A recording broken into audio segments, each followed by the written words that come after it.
Hey guys and welcome back to my channel जहां आपको मिलता है सिर्फ और सिर्फ एंटरटेनमेंट। और आज मैं लाया हूँ डार्क एजेस का 4th एपिसोड। तो गाइस पिछले एपिसोड में आपने देखा कि एपोकलिप्स फिर से अनमेकर को जिंदा करना चाहता है और उसके लिए उसने टोनी स्टार्क को किडनैप किया है। तभी बाकी हीरोज टोनी को ढूंढने के लिए क्विकसिल्वर को भेजते हैं, जो ये ढूंढ निकालता है कि टोनी अब हिप्नोटाइज होकर एपोकलिप्स के लिए काम कर रहा है। लेकिन तभी उसे वहां पता चलता है कि एपोकलिप्स ने मैग्नेटो को भी कैद करके रखा है और इसीलिए वो उसे बचाने के लिए चला जाता है, जिस चक्कर में वो खुद ही हिप्नोटाइज हो जाता है और वकांडा आ जाता है और बाकी हीरोज पर अटैक करता है, जिसमें ओकॉय और ह्यूमन टॉर्च की मौत हो जाती है। लेकिन जीन ग्रे उसे कंट्रोल करती है और फिर बचे हुए हीरोज एपोकलिप्स से लड़ने के लिए निकल पड़ते हैं। तो गाइस वीडियो शुरू करने से पहले एक छोटी सी रिक्वेस्ट, वीडियो को लाइक, शेयर और सब्सक्राइब करने की।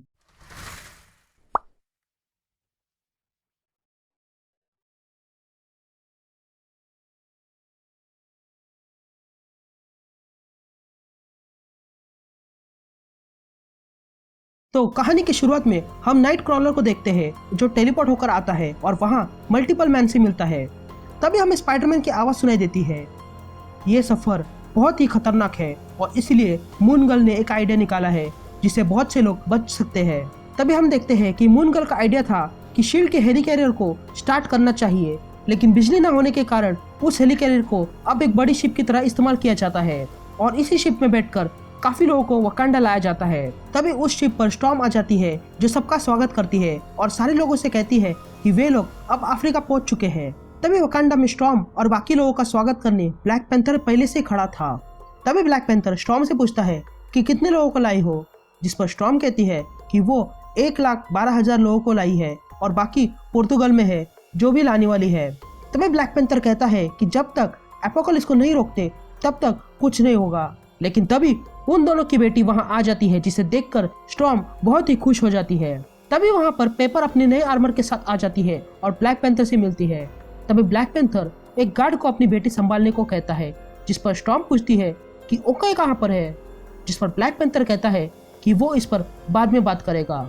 फिर हेली कैरियर के अंदर पेपर, नाइट क्रॉलर और निक फ्यूरी बात कर रहे थे। तभी निक फ्यूरी पूछता है कि हमें वापस यूरोप जाना होगा। तभी सुजन निक फ्यूरी से कहती है कि हमें एक छोटी सी शिप चाहिए ले जाने के लिए, जिस पर निक फ्यूरी कहता है कि हमें अंदाजा भी नहीं है कि वहाँ क्या है और हमें वहाँ कौन मिल सकता है, फिर वो चाहे नेमर या फिर राइडर्स हो।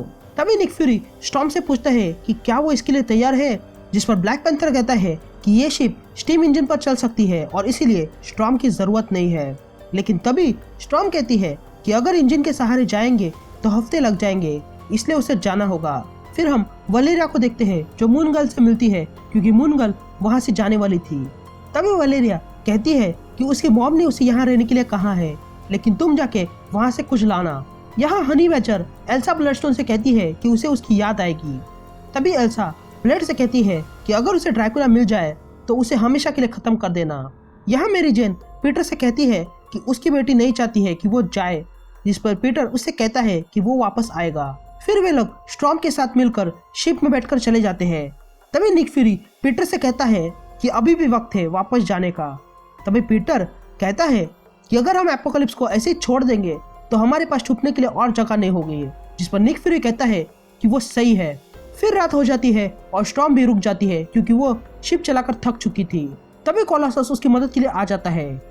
यहाँ अंदर Doctor Doom, Luke Cage, Jessica Jones, Wolverine, Honey Badger और स्पाइडरमैन मीटिंग कर रहे थे।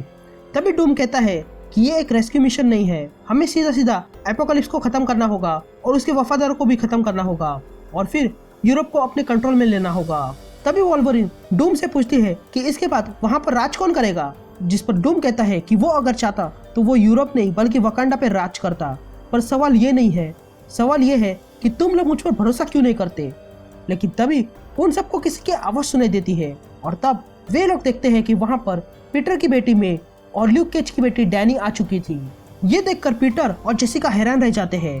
तभी मे और डैनी बताती है कि उन्हें कोई आने नहीं दे रहा था, इसलिए वे लोग छुप के आए हैं। लेकिन तभी मे और पीटर को कुछ गड़बड़ महसूस होने लगती है। तभी पीटर और निक फ्यूरी देखते हैं कि समुद्र में अचानक से उजाला हो रहा था। ये देखकर पीटर समझ जाता है कि कुछ गड़बड़ है।